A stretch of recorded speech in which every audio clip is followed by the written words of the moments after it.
지난밤도 안녕히 주무셨습니까? 하나님의 평화가 여러분과 함께하기를 주의 이름으로 축복합니다. 오늘 우리에게 주시는 하나님의 말씀은 시편 34편 1절부터 6절 말씀까지입니다. 시편 34편은 다윗의 인생에서 가장 비참한 순간을 경험한 이후에 기록된 시입니다.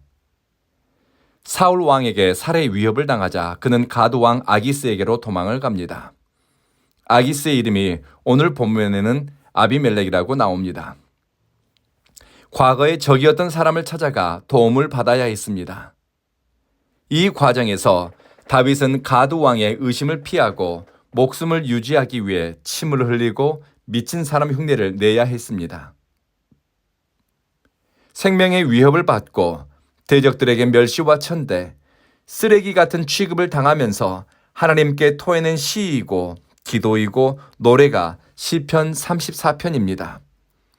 육체적, 정신적, 감정적으로 고난의 시간, 자존감이 무너진 시간이 길어지면 사람의 인간성은 황폐화되거나 정서적, 영적인 균형이 무너집니다. 다윗은 이런 고통스럽고 인격적으로 정서적으로 비참한 시간을 보내면서 어떤 사람으로 그가 빚어졌는지 또 그의 내면에는 어떤 선한 변화가 일어났는지 우리는 행간을 통해서 알 수 있습니다. 이런 내용입니다. 나는 어느 때라도 여호와를 기다릴 것이다. 여호와를 찬양함이 늘 내 입에 있다. 내가 여호와를 자랑하리니 겸손한 사람들이 듣고 즐거워할 것이다. 여러분, 나와 같이 하나님을 찬양하고 우리 함께 주님을 높입시다. 내가 하나님을 찾자 내게 대답하셨고 나를 온갖 두려움에서 건져냈습니다. 사람이 여호와를 바라보아야 얼굴빛이 환해지고 그들의 얼굴이 부끄러움을 당하지 않는다. 이 불쌍한 사람이 부르짖자 하나님이 들으시고 온갖 어려움에서 구해주셨다. 다윗은 자기 목숨을 노리는 사울 왕을 피해 들판이나 광야로 숨어 다녀야 했습니다. 그러나 이마저도 여의치 않자 그는 과거의 대적을 찾아가 살려달라 요청합니다. 하나님의 뜻이 이루어지는 자리에 서기까지, 다시 주님의 손에 붙들려 세워지기까지 온전히 하나님의 손에 맡기며 혹독한 고난과 시련을 받아들입니다. 다윗은 아비멜렉 왕 앞에서 귀신 들린 것처럼 혹은 미친 사람처럼 침을 흘리고 헛소리를 합니다. 당시 다윗의 용맹스러움과 리더십은 주변 국가에 잘 알려져 있었습니다. 그래서 그는 요주의 인물이었습니다. 그런 다윗이 가드 왕 앞에서 미친 척하며 목숨을 부지합니다. 미친 척하는 이 연기가 들통나서는 안 됩니다. 철저하게 적을 속이고 어떻게든 살아남는 것이 다윗에게는 그 순간 사명이었고 생명을 유지하는 것이 중요했습니다. 마음 졸이며 생존을 위해 물부리를 가리지 않았습니다. 가졌던 자존심도 자긍심도 과거의 골리앗을 물리친 무용담도 과거에 내가 누구였는가를 철저히 잊습니다. 이름 없는 다윗입니다. 생존하기 위해 미친 척하는 다윗입니다. 자신을 보호할 수 있는 어떤 수단도 없는 다윗입니다. 그러나 하나님만 바라볼 수밖에 없는 인간 다윗만 남았습니다. 그런 시간을 보낸 후에 다윗은 시편 34편을 사람들에게 들려주고 또 하나님께 기도로 올려드립니다. 자신을 향한 주님의 사랑이 크고 감격스러워 그리고 주님을 너무 노래하고 싶어서 이렇게 고백합니다. 내가 주님을 늘 찬양할 것입니다. 주님을 찬양하는 노랫소리 내 입에서 그치지 않을 것입니다. 평생 주님 앞에서 다짐했던 것이 큰 일을 하겠습니다. 무엇을 이루어 하나님께 영광 돌리겠습니다가 아닙니다. 주님을 노래하고 하나님의 선하심과 인자하심을 찬양하는 것을 평생의 소원으로 기쁨으로 사명으로 삼았습니다. 여기서 노래하다, 송축하다라는 단어는 단순히 입술의 노래를 의미하는 것이 아닙니다.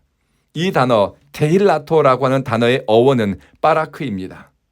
무릎을 꿇다, 예배를 드리다라는 의미입니다. 다윗은 자신의 평생에 하나님의 집을 사모하고 자신이 간절히 원하고 서원했던 일은 예배를 드리고 주님 앞에 엎드리는 것이었습니다. 하나님께 감사의 노래, 사랑 고백을 올려드리며 예배하는 것을 원하고 더 바랬습니다. 의롭고 정직한 자의 예배를 기쁘게 받으시는 하나님이 다윗의 이 열정과 예배를 기쁘게 받으셨습니다. 그리고 그가 어느 곳에 있든지 그의 말에 귀를 기울이시고 그의 행사를 살폈습니다. 다윗은 하나님을 송축하는 행위와 관련해서 항상 늘이라는 단어를 사용했는데 이것은 어느 한 순간을 의미하는 것이 아닙니다. 인생의 모든 때를 가리킵니다. 어떤 성서학자는 이것을 어떤 경우에도라고 해석합니다. 다윗은 자기가 머무는 모든 자리에서 자기가 마주하는 모든 상황 속에서 어떤 경우에도 예배자로 하나님을 향했고 예배자의 마음으로 주님을 바라보았습니다. 왕의 자리에 있든 도망자의 자리에 있든 부와 명예를 가졌든 혹은 빈손이든 인생의 모든 영역에서 주님을 높이고 예배하고 주님 앞에 무릎 꿇고 엎드리는 일, 주님을 노래하는 일, 그것을 포기하지 않았습니다. 성도 여러분, 우리가 살아가는 모든 순간이 하나님을 사랑하고 섬기는 과정이라면 죽음의 순간에 이르기까지 나는 주님을 노래하며 가겠다. 마지막 호흡을 쉬는 그 순간까지 나를 향한 주님의 선하심과 인자하심을 노래하겠다. 이런 바람 품어보면 어떨까요? 5절에 주님을 앙망하고 주님을 우러러보아라. 네 얼굴에 기쁨이 넘치고 너는 수치를 당하지 않을 것이다. 라고 노래합니다. 다윗은 바랄 수 없는 가운데 주님을 바랬고 기대할 수 없는 가운데서 주님의 구원을 소망했습니다. 수치와 멸시가 나를 뒤덮고 사는 것이 비루어진 것 같을 때 시선을 상황에 두거나 혹은 나를 바라보는 사람들의 시선을 의식하기 시작하면 열등감이 들어오고 모욕감 때문에 감정을 조절하기 힘들어집니다. 다윗은 수치와 모욕을 뒤집어쓰고 미친 사람 흉내를 내며 생존해야 했지만 시선을 상황이나 사람에게 두지 않고 주님의 얼굴을 바라보았습니다. 주님의 얼굴에서 나오는 빛을 그의 영혼이 느끼니 겉은 초라하고 수치를 당하는 것 같지만 내면은 금강석처럼 빛을 발하고 단단하게 야무러져 갔습니다. 매 순간 천천의 군대와 병거의 도움을 찾는 것이 아니라 하나님의 편팔과 구원하는 능력을 기다렸습니다. 그렇게 주님을 앙망하고 바라보고 열망하고 기다리고 또 주님의 일하시고 역사하는 때를 바라보았더니 드디어 주님의 구원이 이르렀습니다. 주님을 열망했더니 주님의 광채를 입었습니다. 여기서 광채를 입었다, 빛이 나다, 이것이 다른 의미로는 기분이 좋다, 유쾌하다라는 뜻이 있습니다. 하나님을 열망하고 하나님의 구원을 또 바랬더니 하나님이 자신들을 빛이 나게 하셨고 영광스럽게 하셨고 마음을 유쾌하고 또 기분이 회복되게 하셨다는 겁니다. 그런데 이 고백은 선취적인 고백입니다. 아직은 아닙니다. 그리 될 줄로 믿고 그리 될 줄로 알고 내 마음을 그렇게 고쳐먹은 것입니다. 현실은 변한 것이 없지만 믿음은 우리에게 하나님이 하실 일을 미리 기대하고 그것을 고백하고 또 누리게 합니다. 현실은 여전히 두렵고 살 떨리는 상황이지만 하나님이 하실 일을 기대하고 소망했더니 마음이 밝아지고 기뻐지고 유쾌하게 되었습니다. 슬픔과 탄식, 절망으로 인해서 눈 밑으로 다크서클이 길게 내려왔을 텐데 어느 순간 그 얼굴에서 빛이 나기 시작한 것입니다. 마음에 하나님을 노래하기로, 하나님을 예배하기로, 하나님을 찬양하는 말이 입안에 가득하고 나니 주님의 얼굴을 바라보기 시작하면서부터 얼굴에 빛이 나고 광채를 발하기 시작했습니다.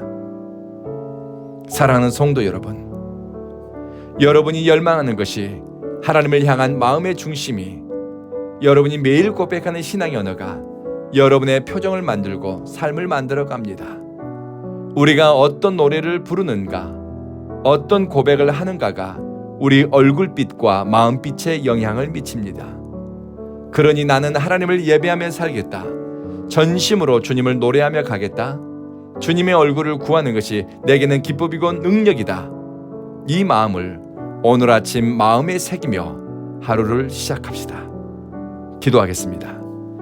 자비하신 주님, 주님의 얼굴을 구할 때 우리 얼굴빛이 밝아지게 하시고 우리 삶이 부끄러움을 당하지 않도록 지켜주시고 보호해 주십시오. 기가 막힌 웅덩이에 빠진 것 같고 내 능력으로 헤어나가기 어려운 시간을 보낼 때 하나님의 능력과 도우심을 구하게 하시며 우리 마음과 뜻이 하나님을 소망하게 하소서.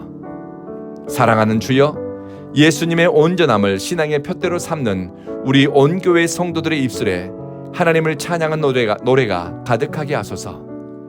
온 교회 성도들이 살아가는 모습이, 사람들과 소통하는 모습이 복음 전도의 통로가 되고 하나님과 동행하는 성도의 거룩함을 드러내는 모습이 되게 하소서. 오는 주일에도 성령님 임재하여 주시고 주님이 보내주시고 찾으시는 예배자들이 우리 온 교회에 모여 감사하고 기쁨으로, 그러나 겸손함과 간절함으로 주님을 찾고 예배하게 하소서. 예수님 이름으로 기도합니다. 아멘.